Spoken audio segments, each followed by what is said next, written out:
बिस्मिल्लाहिर्रहमानिर्रहीम। अस्सलाम वालेकुम नाज़रीन, मैं हूं सफ़्तान अली और आप देख रहे हैं मेरा यूट्यूब चैनल न्यूज़ टाइम। नाज़रीन, आज हम बात करेंगे एक अहम पेशरफ्त हुई है अमीर ब्लास्ट टीपू को, जो गुज़श्ता रोज़ जो एक शादी के फंक्शन पर कत्ल किया गया था। उसके बाद जो है दो अहम मुल्ज़मान के खिलाफ जो है उनके लवाहिकीन, उनके भाई के मुतय्यत में मुकदमा दर्ज किया गया था, गोगी भट्ट और तीफी भट्ट। लेकिन उसके बाद जब मुकदमा दर्ज होने के बाद जो है गोगी भट्ट जो कि अब लाहौर में या मुख्तलिफ कहीं भी वो पाकिस्तान में रूपोश हो चुके हैं, लेकिन दूसरी तरफ जो है तीफी भट्ट उनके के ज़रिए से मालूम ये हुआ है कि वो मुल्क से फ़रार हो गए थे। अब वो फ़रार कैसे हो गए हैं, ये तो अब कानून नाफज करने वाले इदारे ही बता सकते हैं, लेकिन ज़रिए से ये मालूम हुआ है कि वो कराची से जो अपना वाया समुंदर के ज़रिए वो ज़राए बताते हैं, अब वो गलत है या सही है कि उस समुंदर के ज़रिए वो मुल्क से फ़रार हुए। और उसके बाद ये कानून नाफज करने वाले इदारे जो हैं उन्होंने मुख्तलिफ उनके जो अजीज रिश्तेदार उनके घरों में छापे भी मारे, लेकिन गोगी भट्ट भी गिरफ्तार ना हुआ। उसके बाद जो है तीफी भट्ट जो वो मुल्क से ही फ़रार हो चुके हैं। लेकिन एक अहम पेशरफ्त ये हुई है कि पुलिस की जानब से जो है वज़ीर दाखिला जो है उनसे रब्ता किया गया है।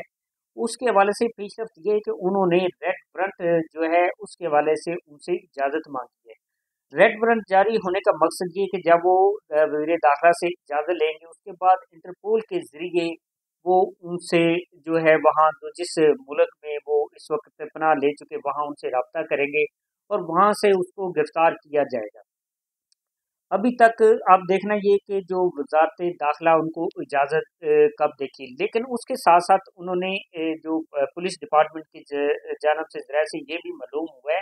कि 500 से ज़ायद जो कॉल उनका डाटा जो है वो इकट्ठा किया गया है। अब जो कॉल डाटा उससे डाटा जो उसको बाकायदा जो शॉर्ट्स किया जाएगा, उसमें तलाश किया जाएगा कि इन लोगों के साथ कौन-कौन जो इस वाक़े में मुलव्वस था और किन से वो राब्ते में थे। अब ये जियो फेंसिंग के अंदर जो जब ये कोई भी वाक़या होता है तो वहाँ जितने भी मोबाइल इस्तेमाल हो रहे थे उनका डाटा जो है जो कानून नाफ़ज़ करने वाले इदारे हैं या पुलिस डिपार्टमेंट वो डाटा सारा इकट्ठा कर लेती है और उन डाटा से जो मज़ीद इंकशाफ या जो है तहकीकात की जाती है कि उस वाक़े के साथ रिलेटेड जो लोग हैं वो किन-किन लोगों के साथ है वो राब्ते में और कौन-कौन लोग हैं, उनको उसी तरह जो मोबाइल डाटा जो उसको शॉर्ट किया जाता है। और शॉर्ट लिस्ट के बाद फिर जो चंद नंबर जो जिनके ऊपर जो पुलिस है उनको यकीन हो जाता है कि इस वाक़े में ये लोग मुलव्वस हैं, उनके फिर वो डाटा जो है नादरा या दूसरी जो एजेंसी उनसे उनकी वेरिफ़िकेशन की जाती है। वेरिफ़िकेशन करने के बाद उनके नाम जो वो उनको कानून जो नाफज करते हैं पुलिस डिपार्टमेंट है, सीआईए है, उन लोगों को वो डाटा जो मसूल होता है उसके बाद वो इन लोगों के खिलाफ जो कार्रवाई अमल में लाई जाती है। इससे पहले भी इस तरह के वाक़ये हुए हैं, लेकिन उसमें भी जियो फेंसिंग के ज़रिए जो मुल्ज़मान को जो तलाश किया गया, उनको गिरफ्तार भी किया गया। ये हमारे ज़हर मुल्क में ऐसे एजेंसियाँ मौजूद हैं और देखना ये है कि असल जो वजूहात ये है कि शूटर जो है पहले भी एक लिस्ट जो जो जारी हुई थी जिसमें पता चला था कि लाहौर में तकरीबन कोई 2 दर्जन के करीब जो शूटर मौजूद है जिनके खिलाफ पुलिस ने एक लिस्ट जारी की थी और उनके खिलाफ कार्रवाई जो अमल में लाई जानी थी, लेकिन उसके अंदर कुछ लोगों को गिरफ्तार कर लिया गया। कुछ लोग जो वो वैसे भी अपना क्या रूपोश हो चुके थे, लेकिन अब दोबारा फिर ये एक बड़ा सानिया जो दोबारा रूनुमा हुआ, ये अमीर बिलाल जो है इसका जो बेसिकल कारोबारी लिहाज से जो इनका ट्रकों का कारोबार है, ये आपने मेरी पिछली वीडियो में भी हमने आपको बताया था। और इनकी जो दुश्मनी है वो शुरू होती है 94 में, इनके दादाजी कत्ल होते हैं। 2010 में जो अमीर बिलाज है उसका वालिद आरफ उर्फ टीपू ट्रका वाला बड़ा मशहूर थे कारोबारी लोग, तो वो कत्ल होता है और उनका मुकदमा भी गोगी भट्ट और जो तीफी भट्ट है इनके खिलाफ मुकदमा दर्ज होता है। और उसमें जो मुलजम जो मरकजी मुलजम था वो खुरम था, जो आज भी जेल में है। लेकिन उसके बाद आज ये जो इतवार के रोज़ रात को जो अमीर बिलाज उस जो आरफ टीपू उसका बेटा अमीर बिलाज उसको एक शादी जो चूंक इलाके में एक शादी थी उसके उसके दोस्त उसकी शादी पर गया था, वहाँ जो शूटर थे उन्होंने मौका देखते ही उन्होंने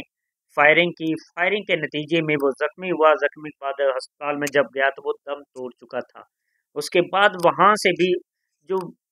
पता ये चला था, वहाँ एक पुलिस का एक ऑफिसर था, उसको उससे इन्वेस्टिगेशन की गई थी, क्योंकि उस वक्त ज़राए ये बताते हैं, पुलिस ज़राए से ये मालूम हुआ था कि मौके से वहाँ जो शूटर था मुजफ्फर, जिसको बताया ये जाता है कि उनके सिक्योरिटी गार्डों ने ही फायरिंग करके कत्ल कर दिया था, लेकिन जो लवाहिकीन वो बताते हैं कि उनके साथियों की फायरिंग से कत्ल हुआ, हमारे किसी सिक्योरिटी गार्ड ने कत्ल नहीं किया। लेकिन उस जो शूटर है उसके कब्जे से या उसकी पास से एक पिस्टल बरामद होता है, जो कि एक वहाँ से मौजूद उसी फंक्शन में एक पुलिस ऑफिसर था, उसने अपने कब्जे में ले लिया। और उसके बाद जो इन्वेस्टिगेशन इदारे उन्होंने उसके खिलाफ भी तफ्तीश का आगाज़ कर दिया, लेकिन पुलिस के तर्जमान जो उन्होंने तरदीद की कि हमने उसको गिरफ्तार नहीं किया, सिर्फ उनके हवाले से कुछ तफ्तीश करनी थी, वो उनसे सिर्फ पूछ गुछ की। लेकिन आज अहम अहम पेशरफ्त ये हुई है कि गोगी के खिलाफ मुख्तलिफ जगहों पर जो छापे मारे जा रहे हैं, जो कि वो पाकिस्तान में रूपोश हैं। दूसरी तरफ जो तीफी भट्ट है उसकी गिरफ्तारी के लिए वजीर दाखिला से रेड वारंट जारी होने के बाद उसको वहाँ से दुबई से गिरफ्तार किया जाएगा। ये एक अहम पेशरफ्त है जो हम अपने नाजरीन से शेयर कर रहे हैं। इसके साथ साथ मुझे इजाज़त दीजिएगा। मेरी वीडियो अगर आपको पसंद आए लाइक कीजिएगा और सब्सक्राइब कीजिएगा और बेल आइकॉन ज़रूर पुश कीजिएगा, ताकि मेरी आइंदा आने वाली जो वीडियो आप तक पहुँचे।